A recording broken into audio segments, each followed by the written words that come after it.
स्वागत है दोस्तों वीडियो में। और आज हम एक्सप्लेन करने वाले हैं आवारापन 2 मूवी को। तो आइए इस मूवी को एक्सप्लेन करते हैं और जानते हैं इसकी पूरी कहानी। वीडियो अगर अच्छा लगे तो वीडियो को लाइक करके चैनल को सब्सक्राइब जरूर कीजिएगा ताकि आपको इसी तरह के लेटेस्ट और फ्रेश कंटेंट मिलते रहे। तो फिल्म की शुरुआत होती है शिवम पंडित से। आलिया के गुजर जाने के बाद से शिवम पूरी तरह से अधूरा हो गया है। उसे जब भी आलिया की याद आती तो वो तुरंत ही कब्रिस्तान में आलिया की कब्र के पास आकर बैठ जाता है। और आलिया का जब भी जन्मदिन होता है तो शिवम हमेशा आलिया की कब्र पर फूल चढ़ाने आता है। शिवम हर चीज पीछे छोड़ आया है लेकिन आलिया की यादें अभी तक उसके दिल में मौजूद है। अब शिवम जब आलिया की कब्र के पास बैठा हुआ था तभी अचानक से शिवम को एक बच्चे की रोने की आवाज सुनाई देती है। तब शिवम तुरंत ही उठकर वहां जाता है तो वो देखता है कि यहाँ एक छोटी सी बच्ची है जिसके घर वालों ने उसे कब्रिस्तान में छोड़ गए थे। तब शिवम उसे अपने साथ आश्रम लेकर जाता है। शिवम का भी इस दुनिया में कोई नहीं था और शिवम को भी आश्रम वालों ने ही पाल पोस कर बड़ा किया था। और अब शिवम उस बच्ची को भी आश्रम के हवाले छोड़ देता है। लेकिन जब से वो बच्ची आश्रम में आई है तब से शिवम जो है वो कहीं भी नहीं जाता है और हमेशा उसी आश्रम के आसपास रहता है। दिलचस्प बात यह है कि शिवम ने उस बच्ची का नाम भी आलिया रखा था। और अब शिवम को आलिया से बहुत ज्यादा लगाव होने लगता है। धीरे धीरे आलिया बड़ी हो जाती है। वो लगभग 5 साल की हो चुकी है लेकिन इतने दिनों में आलिया से कभी भी शिवम ने कोई बात नहीं की है। लेकिन आलिया हमेशा शिवम से बात करना चाहती है क्योंकि उसे पता है कि शिवम ने ही उसे ये जिंदगी दी है। अब एक दिन आश्रम में एक पेरेंट्स आते हैं और वो यहाँ आलिया को अडॉप्ट करना चाहते हैं क्योंकि उन्हें आलिया बहुत अच्छी लगी। लेकिन आलिया उन लोगों के साथ नहीं जाना चाहती थी। वो शिवम से बात करती है तो शिवम उससे कहता है कि बिना फैमिली के रहना बहुत ही मुश्किल होता है। मैं बिना फैमिली के रहा हूँ, मुझे बहुत अच्छे से मालूम है, लेकिन मैं चाहता हूँ कि तुम्हें एक फैमिली मिले ताकि तुम अच्छे से रह सको। तब वो छोटी सी बच्ची आलिया उसकी बात मान लेती है और वो तुरंत ही चली जाती है। जाते जाते वो यहाँ शिवम से कहती है कि मैं जब भी बुलाऊं तो तुम्हें आना पड़ेगा। शिवम इसके लिए हाँ करता है। लेकिन उसके जाने के बाद से शिवम टूट चुका था। उसे ऐसा लगा कि आलिया उससे बहुत दूर चली गई है। वो अपनी नॉर्मल लाइफ जीने की काफी कोशिश करता है लेकिन जिसमें वो नाकाम रहता है। शिवम ने उसे वो ताबीज भी पहना दिया था जो कि उसकी आलिया ने उसे पहनाया था। जिसके बाद शिवम कहीं दूर निकल जाता है और तभी शिवम के पास इंटरपोल का एक ऑफिसर आता है जिसका नाम समर होता है। यहाँ हमें मालूम चलता है कि इंटरपोल का ऑफिसर समर जो है वो शिवम पंडित को बहुत पहले से जानता था। शिवम पहले किसके लिए काम करता था, शिवम को 6 गोली लगने के बावजूद वो जिंदा कैसे बच गया, ये सारी बातें समर को बहुत अच्छे से मालूम थी। समर चाहता है कि शिवम उनका एक काम करे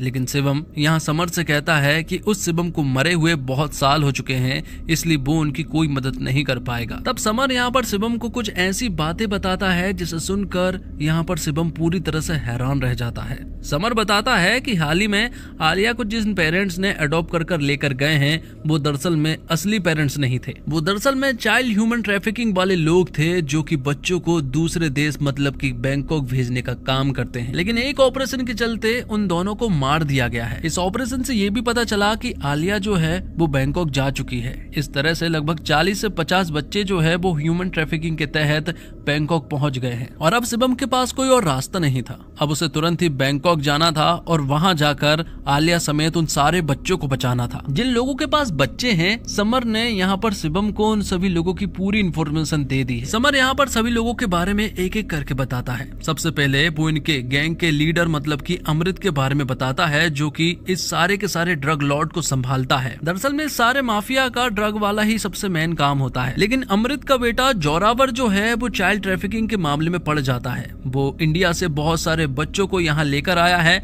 और वो उनकी डील करना चाहता है। जोरावर जो है वो बहुत ही खतरनाक है। वो किसी की भी नहीं सुनता है और किसी को भी मार सकता है। जिसके बाद हमें अमृत के राइट हैंड मतलब कि जयदीप के बारे में बताया जाता है। जयदीप जो है वो एक अंगरक्षक है जो कि हमेशा अमृत की रक्षा करता है। कई बार उसने बहुत सारे अटैक जो है वो अमृत के पास पहुंचने तक नहीं दिए। अब अमृत के पास 2 और लोग थे जिनमें एक था महमूद अली खान जो कि अकाउंट्स को देखता था तो दूसरा था चंगेज जो कि उनकी पूरी आर्मी को संभालता था। ये चारों ही क्रूरता से भरे हुए लोग हैं जो कि किसी पर भी तरस नहीं खाते हैं। किसी को अगर मारना हो तो ये 1% भी नहीं सोचते हैं। जिसके बाद हमें अमृत सिंह के दूसरे बेटे के बारे में बताया जाता है जिसका नाम सिकंदर है। पर सिकंदर का दिमाग बाकी लोगों से बिल्कुल अलग है। वो बिल्कुल बच्चों की तरह रहता है। उसका दिमाग का विकास नहीं हुआ है इसलिए वो हमेशा डरा हुआ और सहमा हुआ रहता है। जिसके बाद हमें जोरावर और सिकंदर की बड़ी बहन जारा को दिखाया जाता है। जारा बहुत खूबसूरत है और इंटेलिजेंट भी और उसे म्यूजिक बजाना बहुत पसंद है। अगले सीन में हम नफीसा नवाज नाम की एक ऐसी औरत को देख पाते हैं जो कि अमृत के धंधे को टेक ओवर करना चाहती है क्योंकि नफीसा भी एक बहुत बड़ी माफिया गैंग से ताल्लुक रखती है और उसकी भी एक बहुत बड़ी गैंग है और नफीसा और अमृत के बीच में बिल्कुल भी नहीं बनती है, इसलिए अक्सर इनके बीच में गैंग वॉर होते रहते हैं। आगे हम देखते हैं कि जोरावर जो है वो अपने पिता की गद्दी पर बैठना चाहता है। जो उसके पिता काम करते हैं, यहाँ पर जोरावर चाहता है कि अब वो सारा काम खुद संभाले, लेकिन जब तक जोरावर के पिता मतलब कि अमृत जिंदा है तब तक तो ये पॉसिबल नहीं है। लेकिन एक दिन अमृत को अपने बेटे की करतूत के बारे में मालूम चल जाता है कि उसने इंडिया से बहुत सारे बच्चों को लेकर आया है और उनकी डील करना चाहता है। जोरावर को यहाँ लगता है कि अगर उसके पिता जिंदा रहे तो वो ये सारी चीजें नहीं करने देंगे, इसलिए यहाँ जोरावर जो है वो अपने पिता अमृत को मार डालता है और ऐसा दिखाता है कि जैसे ये एक एक्सीडेंट हुआ है। ऐसा लगता है कि जैसे वो सीढ़ियों से गिरे हों। तब सभी लोग यहाँ पर दौड़ते हुए आते हैं। सभी लोग हैरान रह जाते हैं क्योंकि अमृत जो है वो उनके लिए बहुत खास था। जोरावर भी यहाँ पर उदास रहने का नाटक करता है। अब अमृत के फ्यूनरल वाले दिन अचानक से कुछ गुंडे जो है वो यहाँ पहुंच जाते हैं और इन पर फायरिंग करना स्टार्ट कर देते हैं, लेकिन बदले में अब जोरावर के लोग भी उन पर हमला करते हैं। अब किसी तरह से सिकंदर और जारा को यहाँ से निकालना था। इसी वजह से जोरावर सिकंदर और जारा को अपने साथ लेकर जाता है। वो एक टैक्सी की मदद लेता है और तुरंत ही टैक्सी से निकल पड़ते हैं। लेकिन तभी हम देखते हैं कि उस टैक्सी को चलाने वाला आदमी कोई और नहीं बल्कि शिवम होता है और अब वो गुंडे भी इनके पीछे पड़ चुके थे, जिस वजह से शिवम जो है वो इन्हें बचाने की काफी कोशिश करता है। गोलीबारी लगातार हो रही थी और ऐसा लग रहा था कि जैसे ये लोग बच नहीं पाएंगे, लेकिन शिवम किसी भी तरह से उन्हें बचाने की पूरी कोशिश करता है और आखिर में वो एक ऐसी तरकीब निकालता है जिससे कि वो उन गुंडों से छुटकारा पा लेता है और वो इन सभी लोगों को बचा लेता है। सब कुछ ठीक हो जाने के बाद अब जोरावर अपने लोगों को बुरी तरह से चिल्लाता है क्योंकि सिक्योरिटी की जिम्मेदारी उनके थी और अचानक से ये गैंग वॉर हो जाना उसे एक प्लानिंग लग रहा है। यहीं पर जोरावर अपने एक आदमी को भी मार देता है। यहाँ एक बात तो साफ हो जाती है कि जोरावर ने अब अमृत की जगह ले ली है और अब उसने डिसीजन लेना भी स्टार्ट कर दिया था। यहीं पर हम देखते हैं कि शिवम भी खड़ा हुआ था। तभी अचानक से वो बोल पड़ता है। वो कहता है कि मेरा जो भाड़ा हो रहा है वो मुझे दे दो ताकि मैं यहाँ से चला जाऊँ। तभी यहाँ एक गोली चलती है जिससे कि चंगेज शिवम से कहता है कि बस इतने में वो डर गया। इतना सुनने के बाद शिवम को गुस्सा आ जाता है और वो उसके सर पर बोतल फोड़ देता है। ये सारी चीजें देखने के बाद यहाँ जोरावर समझ जाता है कि ये आदमी जो है वो पूरी तरह से एड़ा है और अगर ऐसा आदमी है तो ये आदमी हमें हमारी टीम में चाहिए, लेकिन उससे पहले हमें इस आदमी का बैकग्राउंड निकालना होगा। यहीं पर जारा भी थी और जारा ने यहाँ पर शिवम से थैंक यू भी कहा था। अगले सीन में हम देखते हैं कि सड़क पर स्ट्रीट फाइट का एक कंपटीशन हो रहा था जहाँ पर कि बहुत सारे पहलवान आपस में ही लड़ रहे थे, जिसमें शिवम भी भाग लेता है। शुरुआत में वो पहलवान यहाँ शिवम को बुरी तरह से पीटता है,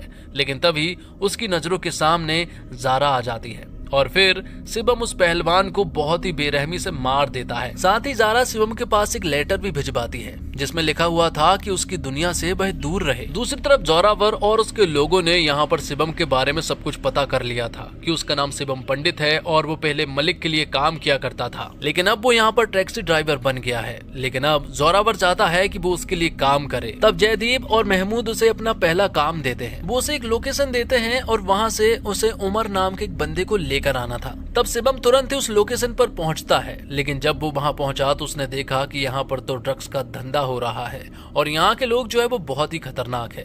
धीरे धीरे करके अब वो लोग शिवम के ऊपर हमला कर देते हैं। यहाँ में मालूम चलता है कि दरअसल में जोरावर और उसके लोग जो है वो यहाँ शिवम को चेक करना चाहते थे कि आखिरकार शिवम जो है वो लायक है भी या फिर नहीं, इसलिए उन्होंने शिवम को नफीसा के अड्डे पर भेज दिया था। शुरुआत में तो शिवम ने उन लोगों को बहुत ही बेरहमी से पीटा, लेकिन आखिर में उन लोगों ने शिवम को पकड़ लिया और फिर थोड़ी देर के बाद ही यहाँ पर नफीसा आती है। नफीसा को मालूम है कि ये बंदा कौन है और ये कहाँ से आया है, इसी वजह से वो उसे माफ नहीं करती, बल्कि वो अपने लोगों से कह देती है कि ज्यादा टाइम वेस्ट मत करो, इस बंदे को तुरंत ही जमीन के अंदर दफनाकर जान से मार दो। वो लोग ऐसा ही करते हैं, लेकिन थोड़ी ही देर के बाद यहाँ पर शिवम जो है वो उस दफनाई हुई जगह से बाहर निकल आता है और अब नफीसा भी यहाँ से जा चुकी थी, लेकिन अब शिवम जो है वो उन्हें अपना रौद्र रूप दिखाता है। शिवम उन लोगों को अब बहुत ही बेरहमी से मारने लगता है। हालांकि यहाँ पर बहुत सारे लोग थे, लेकिन शिवम ने ऑलमोस्ट सभी को मार दिया था। जिसके बाद शिवम उमर का सर लेकर यहाँ पर जोरावर के सामने पटक देता है, जो देखकर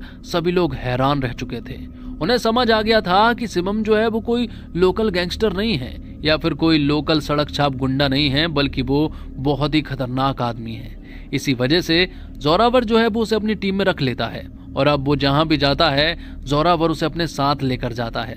जोरावर ने यहाँ पर शिवम को काम दिया था कि वो ज़ारा और सिकंदर का ख्याल रखे। अब एक पार्टी के दौरान एक लड़का जो है वो ज़ारा के पास आने की कोशिश करता है। ये देखकर जोरावर को गुस्सा आ जाता है और फिर वो भरी पार्टी में उस लड़के का बहुत ही बुरा हाल करता है। वो उसे इतनी भयंकर मौत देता है जो देखकर सभी लोग घबरा जाते हैं। सभी को समझ आ जाता है कि जोरावर जो है वो एक पागल आदमी है जो कि किसी को भी छोटी छोटी बात पर आराम से मार सकता है। इसी पार्टी में जोरावर शिवम से कहता है कि हमारे ही गैंग में एक आदमी गद्दार है और उसे सिर्फ 2-3 लोगों पर ही शक है।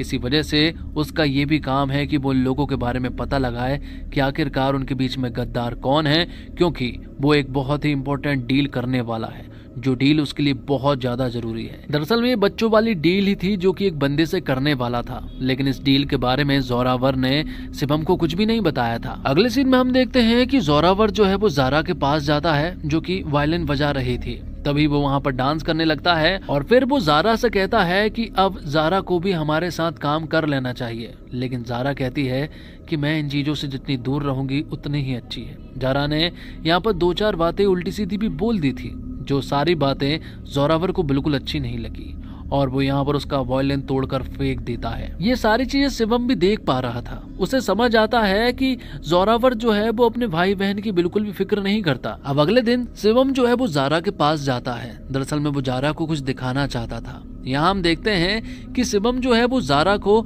एक वायलिन गिफ्ट करता है, जो देखकर ज़ारा जो है वो बहुत ही ज्यादा खुश हो जाती है और अब वो खुद को रोक नहीं पाती और अब वो सीधे शिवम को गले लगा लेती है, जिससे हमें पता चलता है कि कहीं ना कहीं दोनों एक दूसरे के काफी नजदीक आ चुके हैं। दोनों हमेशा साथ रहते हैं, इसी वजह से अब उनकी नजदीकियां जो है वो धीरे धीरे एक दूसरे की तरफ बढ़ रही थी और शिवम को यहाँ ज़ारा जो है वो कभी कभी आलिया के भी याद दिलाती है, जो हमेशा उसके साथ रहती थी। कहीं ना कहीं अब ज़ारा और शिवम एक दूसरे को पसंद करने लगे थे, क्योंकि शिवम ज़ारा के साथ साथ सिकंदर का भी बहुत ख्याल रखता था। अगले सीन में हम देखते हैं कि शिवम के पास समर आता है और समर बताता है कि आज रात नफीसा से कोई मिलने के लिए आने वाला है और एक इम्पोर्टेंट डील के बारे में बात करने वाला है।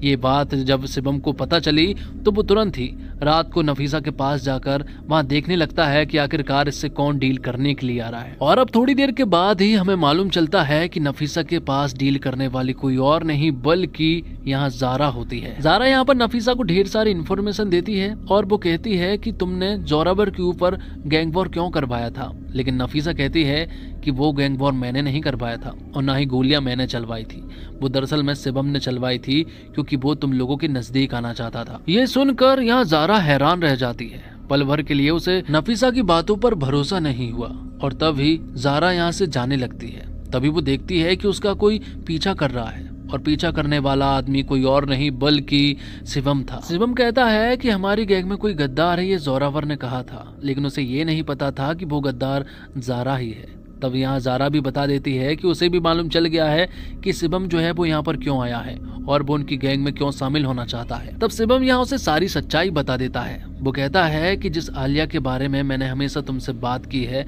वो एक छोटी सी बच्ची है। आलिया के जैसे ही यहाँ पर 40-50 बच्चे हैं जिन्हें बचाने के लिए वो किसी भी हद तक जा सकता है, किसी को भी मार सकता है।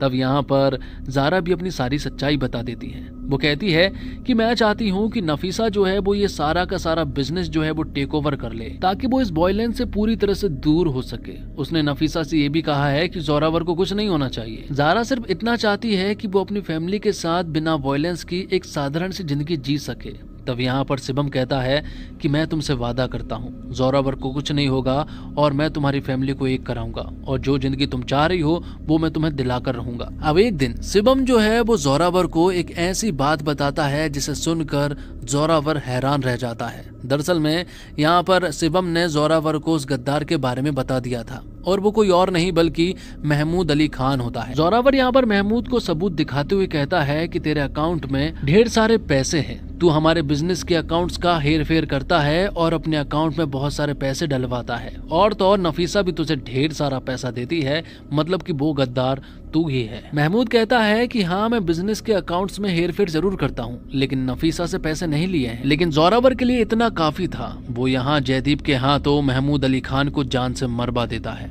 क्योंकि गद्दारी की सिर्फ एक ही सजा है और वो है मौत। जबकि जयदीप को भी महमूद पर बिल्कुल भी भरोसा नहीं है कि वो ये सारी चीजें कर सकता है। उसे अभी भी सारी चीजों पर डाउट था, लेकिन फिर भी जोरावर के कहने पर उसे महमूद को मारना पड़ा। अब एक दिन ज़ारा जो है वो जोरावर के पास जाती है और वो उससे कहती है कि मैं अब तुम्हारे साथ काम करना चाहती हूँ, लेकिन मुझे बस इतनी सिक्योरिटी चाहिए कि सिकंदर को कुछ नहीं होना चाहिए। जोरावर उसकी बात मान लेता है और वो कहता है कि मैं तुम्हें अपनी एक नई डील के बारे में बताता हूँ। जैसे ही यहाँ पर ज़ारा को नई डील के बारे में मालूम चलता है तो वो ये बात शिवम को बताती है। ज़ारा बताती है कि उन सारे बच्चों को आइलैंड के आसपास रखा गया है, पहले ये देखना होगा कि वो सारे बच्चे वहाँ मौजूद हैं या फिर नहीं। इसलिए ज़ारा जो है वो वहाँ जाकर सारे बच्चों को चेक करना चाहती थी। शिवम ज़ारा से लगातार कांटेक्ट में था कि तभी जोरावर को कुछ ऐसी बातें पता चल जाती है जिससे कि उसका गुस्सा जो है वो 7वें आसमान पर पहुंच चुका था। दरअसल में जोरावर के हाथ समर लग चुका था। उसे पता है कि ये आदमी जो है वो इंटरपोल का ऑफिसर है। समर को बुरी तरह से पीटा गया था, उसके हाथ पैर बंधे हुए थे, उसके मुंह भी बंधा हुआ था। और अब वो शिवम को भी ये सारी सच्चाई बताता है और अब वो शिवम से ही कहता है कि इस आदमी को तुझे ही मारना होगा। शिवम यहाँ बहुत देर तक सोचता रहा, क्योंकि वो एक निर्दोष इंटरपोल के ऑफिसर को कैसे मार सकता था भला। इसी वजह से वो यहाँ पर जोरावर की तरफ गन की नली कर देता है और तभी जयदीप यहाँ शिवम के हाथों में गोली चला देता है, जिससे कि पता चलता है कि दरअसल में असली गद्दार तो शिवम है और अब शिवम को बहुत ही बेरहमी से पीटा जाता है। जोरावर कहता है कि तुझे इस तरह से नहीं मारेंगे, पहले हम यहाँ पर इस इंटरपोल के ऑफिसर को मारेंगे। वो उस ऑफिसर को मारते हैं और यहाँ पर शिवम को भी बुरी तरह से इंजर्ड कर देते हैं। थोड़ी देर के बाद ही यहाँ पर बैंकॉक की पुलिस आ जाती है और वो शिवम को अपने साथ अरेस्ट करके लेकर जाते हैं।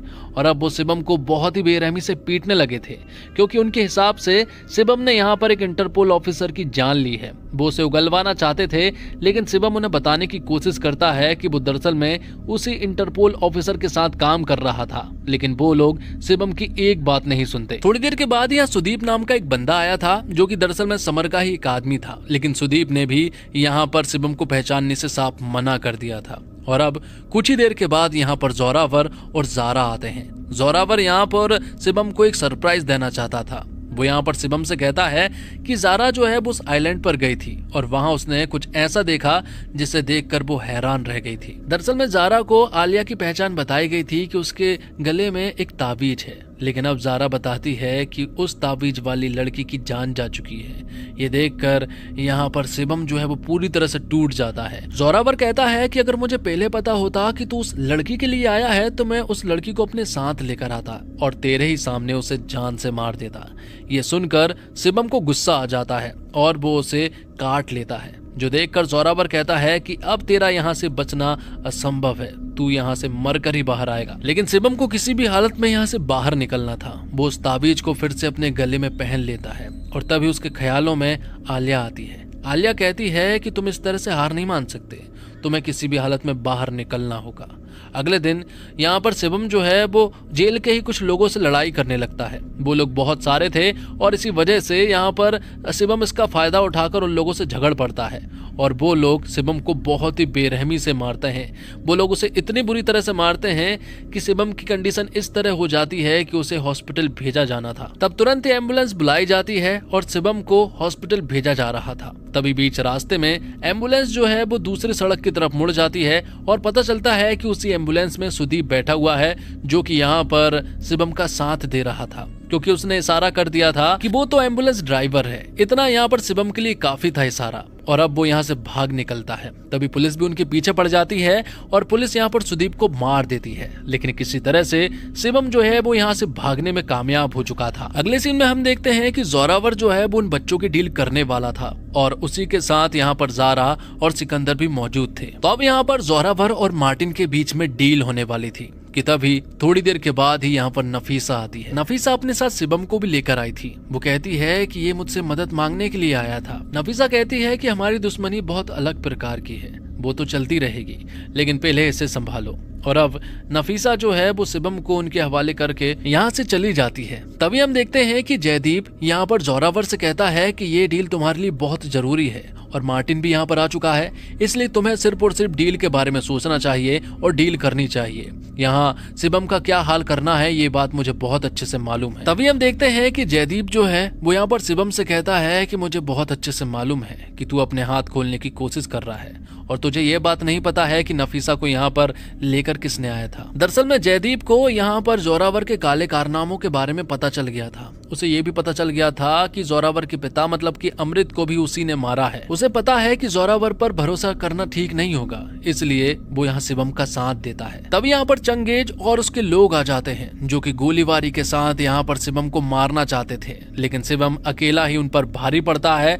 और उन सभी लोगों को मार डालता है। शिवम ने चंगेज को तो मार दिया था, लेकिन इसी लड़ाई में जयदीप भी मारा जाता है। अब धीरे धीरे करके जोरावर के बहुत सारे लोग जो है वो शिवम के ऊपर हमला कर देते हैं, लेकिन शिवम अकेला ही उन सभी लोगों के ऊपर भारी पड़ता है और एक एक करके सभी को मार डालता है। आखिर में मार्टिन की बॉस की एंट्री होती है और इस बॉस का तो यहाँ पर शिवम बहुत ही बुरा हाल करता है। वो उसकी तरफ एक लॉन्चर चलाता है और उसे जान से मार देता है। और जब ये बात मार्टिन को पता चली कि उसके बॉस को शिवम ने मार दिया है तो वो यहाँ पर जोरावर से डील कैंसिल कर देता है। डील कैंसिल होते ही यहाँ पर जोरावर का दिमाग खराब हो जाता है और वो यहाँ पर मार्टिन को भी मार देता है। अब शिवम और जोरावर का आमना सामना होता है। जोरावर का दिमाग खराब है क्योंकि डील कैंसिल हो चुकी है। इसी वजह से वो उन 40 बच्चे में से एक बच्चे को बाहर निकालता है और यहाँ शिवम के सामने ही उसे जान से मार देता है, जो देखकर शिवम का दिमाग खराब हो जाता है कि कोई इंसान ऐसा कैसे कर सकता है भला। अब क्योंकि कंटेनर का गेट खुल चुका था, इसी वजह से कंटेनर में से आलिया बाहर निकल कर आती है और शिवम को पुकारते हुए आगे बढ़ती है।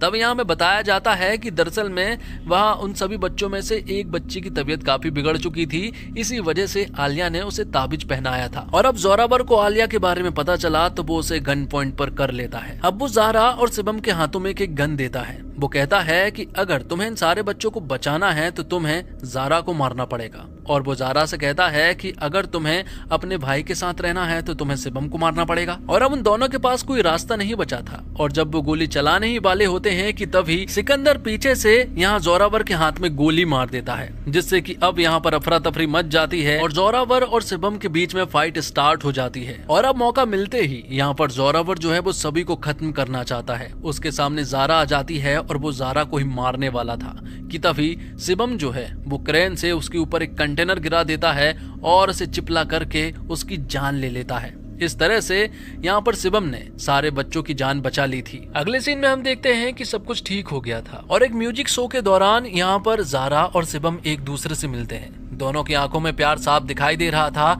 लेकिन वो बोल नहीं पाते। शिवम कहता है कि मैं यहाँ से हमेशा हमेशा के लिए जाने वाला हूँ, तुम्हें सिकंदर और आलिया का ख्याल रखना होगा। दरअसल में बात कुछ ऐसी है कि जब शिवम नफीसा के पास मदद मांगने के लिए गया था तब नफीसा ने कहा था कि मैं उसकी मदद तभी कर सकती हूँ जब वो मेरे लिए काम करेगा। तब शिवम ने उसकी बात मान ली थी और अब इसी वजह से शिवम को नफीसा के लिए काम करना पड़ता है। और अब नफीसा शिवम को एक मिशन के लिए कहीं दूर भेज देती है और इसी के साथ ये फिल्म यही समाप्त हो जाती है। तो दोस्तों, आप इस फिल्म को 10 में से कितनी रेटिंग देना चाहोगे जरूर बताइएगा। उम्मीद करता हूँ आपको ये मूवी पसंद आई होगी और ये एक्सप्लेनेशन भी पसंद आया होगा। मिलते हैं और कमाल की वीडियो के साथ, तब तक के लिए आप हमारे चैनल के साथ बने रहिए। धन्यवाद। जय हिंद, जय भारत, जय श्री राम।